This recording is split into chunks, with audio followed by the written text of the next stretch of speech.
Welcome back, guys. So not too long ago, I did a video reviewing the Brawler64 wireless gamepad from Retro Fighters. And I noticed on that video, I got a few comments saying, hey, could you tear this thing down? We wants to see the inside. So I figured, hey, we're going to do a quick follow-up, open this up, take a look at it. So this one right here is actually the one I backed on Kickstarter. In my review video, I took a look at the standard gray one and a red one. So I actually wanted to peep this one out, and then we're going to open it up. There's our little keychain full. And then here is the controller with the dongle action, right? So here's the original blue one. And I notice, like, this is more, like, not blue. I don't know. This one's kind of light blue. This one, I don't know if my camera's picking it up very well, but it's, you know, more turquoise color. I actually like this one better, but it's definitely darker than this blue one. I don't know if they were supposed to be the same color. Whatever. It doesn't really matter. But yeah, this one's darker. So the one thing a lot of people have been pointing out with these is they do feel a little more sturdy, a little more heavier than the wired versions. And obviously part of that's going to be because they have like a wireless battery in there. But overall, they just feel better too, in my opinion. The new Z buttons are freaking great. Everything just feels nice. So it's just another option out there. We got other wireless controllers coming up, so we will be taking a look at anything else that comes out. But let's go ahead and get these screws out of here. Drop my screwdriver, but here we go. Let's just get this going. Let's zoom up on this thing. Got no time to waste here. Just standard Phillips head screws. I remember the original Brawler64. It was kind of a pain in the ass to open it up.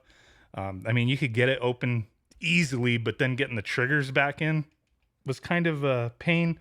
Like you could possibly crack something, but I think this may be easier to deal with. Even with those, it wasn't that bad. It was just you had to be careful with them. So we got to be careful. Always, you know, opening up a controller, you got to be careful, dude. You don't want to break nothing. I don't want to break this at all, even though I'm banging it around like a crazy person, I guess. I don't freaking know. How many freaking screws are in this thing? 3. There's 7. What? And then I'm sure there's screws holding the board down. It's been a while since I opened the other one. So if you guys were interested in my review on this, I did do like some controller testing with the dead zone of the analog stick and whatnot using the controller test program. And I feel like it's pretty good. They definitely made it, they fine-tuned it compared to the previous version. So, you know, it's not going to feel exactly the same as an original Nintendo 64 controller, but it feels pretty good in my opinion. Let's go ahead. Oh yeah, see that's what I was remembering. Like the triggers, you have to be careful and kind of like pull them up, right? Oh, we got metal plate here for added weight. that's what that is. And you know, I always get these comments from people when I say a controller feels like light or a product feels light and, you know, or it feels cheap. When I say cheap, I don't mean because it's light. It's because of the feel of the plastic. Like these feel fine to me. Like they don't feel like overly cheap. At the same time, they don't feel overly premium either. They feel like you know, right in the middle somewhere, and I'm fine with that. But when I say a cheap controller, I don't mean just because it's light. I mean because it just the plastic feels weird, or it feels really cheap. So this, yeah, they added weight to it. Weight does not equal premium, obviously. Like I just said, you know, with the lightness of controllers having that cheap feel, it's not always because they're light feeling. It's just because of the plastic. And you know, when you have something that's weighted down, a lot of times it's for comfort, but a lot of times companies do that because there is that perception that heavy means good or premium.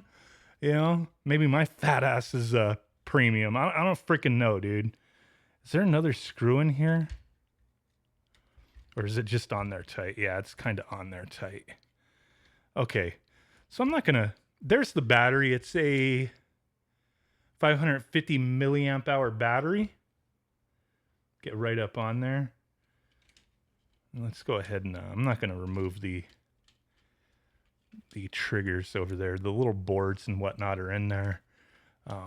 But here's the controller. If that's what you were interested in seeing and knowing. Got to be careful. Don't want to break the solder on those. Got some blobs on there. Got to hide them secrets, I guess. Then what was this down here? Oh, shit. Dropping the buttons. Yeah, we just completely disassembled this. So that's for the D-pad. Interesting. The D-pad plugs into this. Like it's got 2, 4, 6, 8, 18 pins, and it plugs into there for the D-pad. That's kind of interesting. Let's go ahead and the triggers are screwed down on the board there. I'm gonna leave that, but we're gonna go ahead and open this. Go ahead and get this off. See what's going on underneath that D-pad. That's interesting. I know the other was not like that, the original.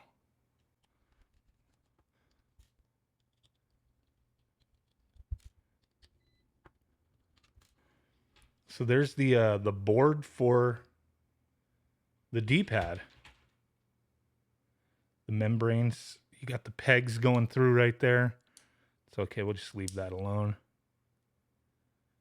LED lights right there. What's the LED for? Oh, so that's why. Interesting. Just dropping shit everywhere, man. It's all good. So interesting the way they have this designed here. LEDs are connected to the D-pad. There's the board, the back of the board. Here's top of the board. The buttons, like, okay, that's like stuck in with pegs as well. The membrane for the buttons. USB-C charger, charging port. So there's that. I guess I'll put this back together off camera. But for those who requested to see this torn down, there you go. There's all the mess of screws and stuff that I'm gonna have to figure out. There's all that. Wonderful. There's our metal plate to add weight, which is fine. I mean, I think they were pretty upfront with a lot of their recent controllers that they added weights to them because people wanted to have a little bit more of a hefty feel. I'm fine with that. This seems like it probably weighs a couple ounces, 2-3 ounces, something like that. But hey, guys, really do appreciate y'all hanging out, watching this bullshit.